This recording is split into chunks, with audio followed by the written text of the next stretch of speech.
ఈరోజు గీతాంజలి అనే బీసీ మహిళ పైన జరిగిన ఆత్మహత్య యత్నం నిజంగా దారుణం. ఇది ఖండించాల్సిన విషయం. ఎందుకు చెప్తున్నానంటే, సోషల్ మీడియా అనేది మంచికి వాడుకుంటే బావుంటుంది. ఈ సోషల్ మీడియా అనేది మన స్టేట్‌లోనే లేదు. కొంచెం యావత్తుంది. కానీ ఎక్కడా గూడా ఇలాంటి ఉగ్రవాద చర్యలు ప్రేరేపించే విధంగా, ఒక మనిషి సూసైడ్ చేసుకునేలాగా, ఆత్మహత్య చేసుకునే విధంగా ప్రపంచంలో ఎక్కడ ఏ సంఘటన జరగలేదు. కానీ మన ఆంధ్ర రాష్ట్రంలో మన ప్రతిపక్షాలు వి ఇది జనసేన కావచ్చు, లేకపోతే ఐటీడీపీ కావచ్చు, వీళ్ళిద్దరూ ఎప్పుడైతే ఒకటైపోయారో, ఈరోజు ఒక మామూలు సామాన్య మహిళ తనకు ఏదో గవర్నమెంట్ ఒక స్కీమ్ ఇచ్చింది. అది ఆమె కల. సొంతింటి కల అనేది నా జీవితంలో కల అది. ఆ కలను ఈరోజు జగనన్న నిజం చేశాడు అని ఆనందంతో 4 మాటలు మాట్లాడితే, దాన్ని వక్రీకరిస్తూ, దాన్ని హింసించే విధంగా, ఒక మానసికంగా క్షోభకు గురయ్యే విధంగా ఈ ఈ ఐటీడీపీ కావచ్చు, లేకపోతే జనసేన గావచ్చు చేసిన ట్రోల్స్‌ని భరించలేక ఒక అమ్మాయి ఆ విధంగా బిహేవ్ చేసిందంటే, అది ఎంత దారుణమైన చర్య. ఇలాంటి వ్యక్తిని మనము ఖండించాలి ఖచ్చితంగా. ఎందుకు చెప్తున్నానంటే, సినీ సెలబ్రిటీస్‌కుంటారు. సెలబ్రిటీస్‌కి అందరికీ గూడా ఈ సోషల్ మీడియా తప్పదు. వాళ్ళందరిని కూడా విపరీతంగా ఒక లిమిటేషన్స్ అని ఉంటాయి. ఆ లిమిటేషన్స్‌ని దాటి అంటే దాన్ని కూడా ఏదైనా ఒక పిచ్చి పరాకాష్ఠకు చేరితే అది ఎలా ఉంటుందో, ఇది కూడా సోషల్ మీడియా అనే పిచ్చి పరాకాష్ఠకు చేరి, అది వ్యక్తిగత ఆరోపణలకు, వ్యక్తిగత దూషణలకు, వ్యక్తిగతంగా తన మానసిక స్థైర్యాన్ని కోల్పోయి సూసైడ్ అటెంప్ట్స్ చేసుకునే స్థితికి తీసుకెళ్తున్నారంటే, ఇది సభ్య సమాజం తలదించుకోవాల్సిన విషయం. ఎందుకు చెప్తున్నామంటే, అది ఆడవాళ్ళు గావచ్చు, మగవాళ్ళు గావచ్చు, ఎవరైనా గావచ్చు. గతంలో చూడండి, నిన్నగాక మొన్న రాయపాటి అన్న ఆమె ఏ పార్టీ అండి? జనసేన పార్టీ. జనసేన పార్టీలో వాళ్ళ పార్టీ కార్యకర్తలు వాళ్ళే ఆమె పైన ఈ ఈ రకంగా దాడులు చేయడం ఎంతవరకు కరెక్ట్ అండి? అదే గతంలో చూడండి, రోజా గారు వైసీపీ విషయానికొస్తే రోజా గారు గావచ్చు, విడతల రజనీ గారు గావచ్చు, లేకపోతే ఇంకొకరు గావచ్చు, ఇష్టానుసారంగా వాళ్ళకు ఎ ఒకటి మహిళలు అంటే క్యారెక్టర్ అసోసియేషన్ తప్ప ఇంకొకటి ఉండదా? అంటే ఎంత దిగజారిపోతున్నారు. అంటే వాళ్ళు అనుకున్న దాన్ని చేరుకోవడానికి అది కరెక్టా? కాదా? అనే ఆలోచన స్థితిలో గూడా వీళ్ళు లేరు అంటే, వీళ్ళ మైండ్ ఎంత వరకు పొల్యూట్ చేశారో మనకర్థమవుతుంది. ఈ గతంలో గూడా గత ప్రభుత్వంలో చంద్రబాబు నాయుడు ప్రభుత్వంలో సెక్స్ రాకెట్ వ్యభిచారాన్ని అన్ అమరావతి నుంచి అంతర్జాతీయ స్థాయిలో వటవృక్షంగా మార్చారు. అంటే ఆడపిల్లలంటే ఆట బొమ్మల్లాగా కనిపిస్తున్నారా వీళ్ళకి? ఆడపిల్లల మనస్తత్వాలతో మీకు సంబంధం లేదా? గత ప్రభుత్వంలో గూడా వాళ్ళ నాయకులు గావచ్చు, మంత్రులు గావచ్చు, ఆడపిల్లల్ని ఎంత కించపరిచి మాట్లాడారు. చంద్రబాబు నాయుడు గారేమంటారు? కోడలు మగపిల్లాడిని అంటే, అత్త వద్దంటుందంటే ఆడపుట్టుకనే వ్యతిరేకరిస్తారు.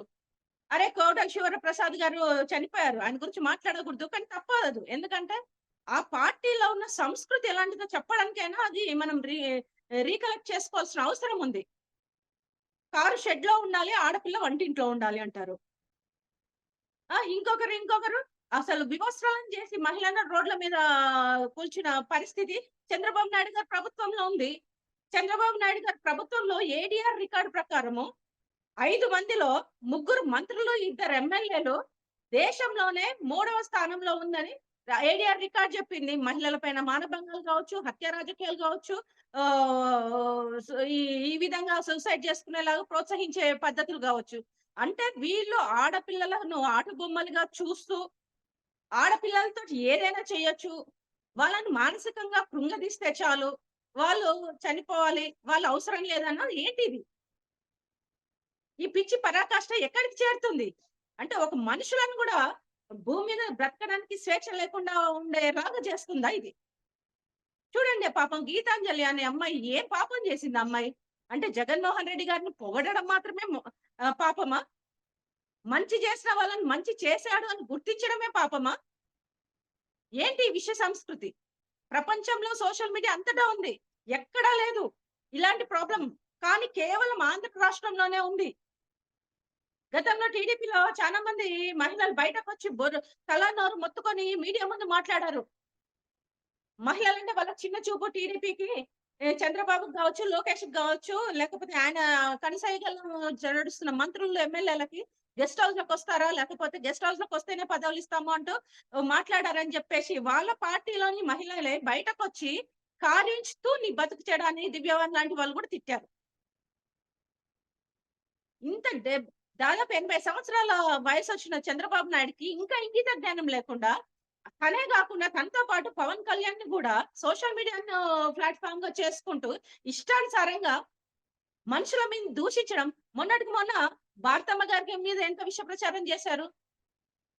షర్మిల గారి మీద ఎంత విష ప్రచారం జేశారు. ఆ! భువనేశ్వరి గారి పైన ఎంత ప్రచారం జేశారు. నారా బ్రాహ్మిణి గారి మీద ఎంత ప్రచారం జేశారు. పార్టీలు పక్కన పెట్టండి. ఒక మహిళగా ఎందుకు స్వేచ్ఛగా బ్రతకనియట్లేదో అని నేను అడుగుతున్నాను. ఈ విష సంస్కృతిని ఎందుకు ప్రోత్సహిస్తున్నారో అని అడుగుతున్నాను. అంటే ఒక పార్టీ వాళ్ళు అది చేశారు కాబట్టి మేమిది చేస్తాం. మేమిది చేశారు కాబట్టి ఇంకో పార్టీ వాళ్ళు అది చేస్తారు. ఇది ఎంతవరకు కరెక్ట్? ఈరోజు ఆ అమ్మాయి ఆత్మహత్య అనేది ఎంత దారుణమైన పరిస్థితండి. వాళ్ళ కుటుంబం ఏమైపోవాలి? ఇద్దరు చిన్న పిల్లలు. అసలు ఆ పిల్లలకి వాళ్ళ అమ్మ ఏం జరిగింది? ఎందుకు? ఏమైందో కూడా అర్థం కాని పరిస్థితుల్లో చూస్తుంటే కన్నీళ్లొచ్చేస్తున్నాయి. హృదయము బాధాకరంతో ఇదైపోతుంది. చాలా దారుణమైన పరిస్థితి. ఇది ఎంతవరకు కరెక్టు? మహిళల్ని గౌరవించండి అని జెప్తున్నారు. మహిళలు ఎక్కడైతే ఆనందంతో, సంతోషంగా ఉండగలుగుతారో అక్కడ లక్ష్మీదేవి ఉంటుంది అంటారు. ఆ రాష్ట్రం అభివృద్ధి చెందుతుంది అంటారు. గత ప్రభుత్వంలో చంద్రబాబు నాయుడు మహిళల్ని నీచాతి నీచంగా అవమానించాడు. మహిళల్ని కించపరిచాడు. మహిళల ఓట్లతోనే ప్రభుత్వంని చేపట్టి మహిళల ద్రోహిగా మారాడు కాబట్టే చంద్రబాబు నాయుడుకి ఈరోజు 23 సీట్లతో పక్కన కూర్చుండబెట్టి ఈరోజు మూర్ఛలో నీళ్లు తాగిపిస్తా ఉన్నారు. అది బుద్ధి లేకుండా, అది గ్రహించుకోకుండా, తన తప్పుదారని తెలుసుకొని మళ్ళీ దాన్ని ఏ విధంగా చేయాలి అనేది మార్చుకోకుండా, ఇప్పుడు సోషల్ మీడియాని కూడా ఒక ఉగ్రవాద సంస్థలాగా, ఒక ఉగ్రవాదంలాగా ముందుకు ప్రోత్సహిస్తూ వాళ్ళని ఈ విధంగా టార్చర్ చేస్తున్నారంటే, పదవుల కోసం ఏ పనైనా చేస్తారా వీళ్ళు? పదవులుంటే అయిపోతుందా? రాష్ట్ర ప్రగతి ఏది? మానవుల స్వేచ్ఛ ఏది? అంటే ఒక భావ వ్యక్తీకరణ అనేది రాజ్యాంగం తనకిచ్చిన హక్కును, తన హక్కును తను కూడా స్వేచ్ఛగా వాడుకోలేనప్పుడు రాజ్యాంగం ఎందుకు? ఆ హక్కులెందుకు? మీలాంటోళ్ళ కింద బానిసలుగా మారిపోతాం గదా! అసలు చానా బాధాకరం. ఒక ఇష్యూని తీసుకున్నప్పుడు ఆ ఇష్యూలో అసలు ఆ మహిళల పైన ఎందుకు వీళ్ళు మహిళల పైనే పడుతున్నారనేది అర్థం గావట్లేదు. సోషల్ మీడియాని వాడుకోండి. మీ పార్టీని మీరు ప్రచారం జేసుకోండి. మీ పార్టీ గురించి గొప్పగా జేసుకోండి. మీ వాళ్ళ గురించి మీరు గొప్పగా చెప్పుకోండి. మీరు వస్తే 2024 తర్వాత వస్తే ఏం చేస్తారో ప్రచారం చేసుకోండి. వచ్చిన తర్వాత ఇంకా ఎంత అభివృద్ధి చేస్తారో చెప్పండి. ప్రజలకేం చేస్తారో చెప్పండి. సంక్షేమం ఏమిస్తారో చెప్పండి. డెవలప్‌మెంట్ ఏం చేస్తారో చెప్పండి. అంతేగాని ఎవరో ఒక అమ్మాయొచ్చి జగన్మోహన్ రెడ్డి గారి పైన పొగిడింది. జగన్మోహన్ రెడ్డి గారికి ఇదైంది.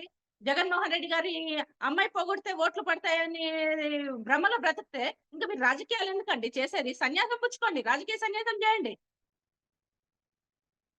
ఈరోజు మహిళల శవాలతో రాజకీయాలు చేస్తున్న ప్రతిపక్షాలు ఏవైనా ఉన్నాయంటే అది జనసేన, చంద్రబాబు నాయుడు పార్టీ, తెలుగుదేశం పార్టీ మాత్రమే.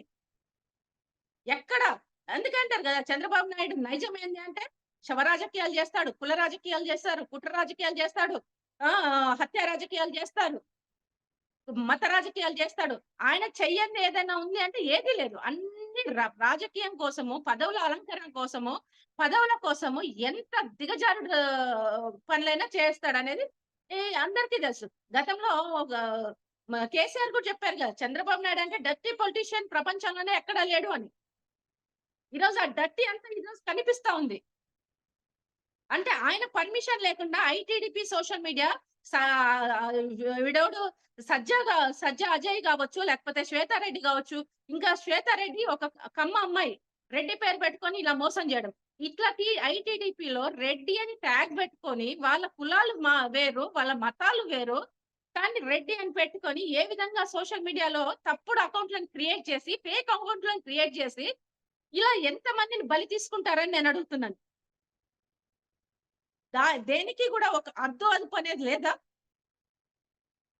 ఈ ఈ రోజు జరిగిన సంఘటన నిజంగా ఒక కుటుంబాన్ని అల్లకల్లోలం చేసింది. జగన్మోహన్ రెడ్డి గారు ఆ కుటుంబానికి ఆదరణగా అండగా ఉండాలని చెప్పేసి ఇళ్ల పట్టాలిస్తూ, పథకాలిస్తూ, అమ్మఒడిస్తూ, ఇంకొక స్కీమ్ ఇస్తూ ఆహ్, మహిళలను ఒక గుండెల్లో పెట్టుకొని చూసుకుంటూ, మహిళలకు పెద్దపీట వేస్తూ, రా రాజ్యాంగం కల్పించే హక్కులతో పాటుగా ఇంకొక 50% రిజర్వేషన్ చేస్తూ, దిశా చట్టాన్ని తీసుకొస్తూ, ఇన్ని రకాలుగా మహిళలకి పెద్దపీట వేస్తూ, మహిళా ప్రభుత్వం అని చెప్పుకుంటుంటే వాళ్ళందరూ గూడా మహిళలు మా జగనన్నకే మేము మళ్ళీ ఓటేస్తామని ధైర్యంగా మీడియా ముందుకొచ్చి ఇదిగో చెప్పారు గీతా అంజలి చెప్పిన విధంగా ఎంతో సంతోషంగా వాళ్ళ భావాన్ని వ్యక్తం చేస్తుంటే, ఆ భావ ప్రకటన కూడా స్వేచ్ఛ లేకుండా, హక్కు లేకుండా ఈరోజు వాళ్ళను ఈ విధంగా మానసిక క్షోభకు గురి చేస్తూ వాళ్ళని ఆత్మహత్య చేసుకునే పరిస్థితి తీసుకొచ్చినారంటే, దానికి కారణం ఎవరు? దీనికి ఖచ్చితంగా ఇది వదిలిపెట్టే ప్రసక్తే లేదు. ఖచ్చితంగా దీని వెనకాల ఎవరున్నారో మూలాలు పరిశీలించాల్సిందే. ఖచ్చితంగా ఆ కుటుంబానికి న్యాయం చేయాల్సిందే. జగన్మోహన్ రెడ్డి గారు కూడా ఈ విషయం తెలియగానే చలించిపోయారు. చలించిపోయి 20,00,000 వాళ్ళ పిల్లల కోసం అని జెప్పేసి అందించడం జరిగింది. కానీ డబ్బులైతే ఇవ్వగలుగుతున్నాము. ఒక ప్రభుత్వంలో ఉండి. కానీ ఆ అమ్మాయికి ఆ పిల్లలకి తల్లిని తేగలుగుతున్నామా? ఆ కుటుంబానికి ఒక మహిళ ఒక ఆదరణను తేగలుగుతున్నామా? అంటే మహిళల శవాలతో కూడా రాజకీయాలు చేయాలని ఫిక్స్ అయిపోయిన ఈ దంద పార్టీలను, జనసేన, టీడీపీ పార్టీలను ఏమనాలో కూడా అర్థం కావట్లేదు. ఈ విష సంస్కృతికి కనీసం ఈ దాంతోనైనా ముగింపు ఇస్తే చాలా మంచిది.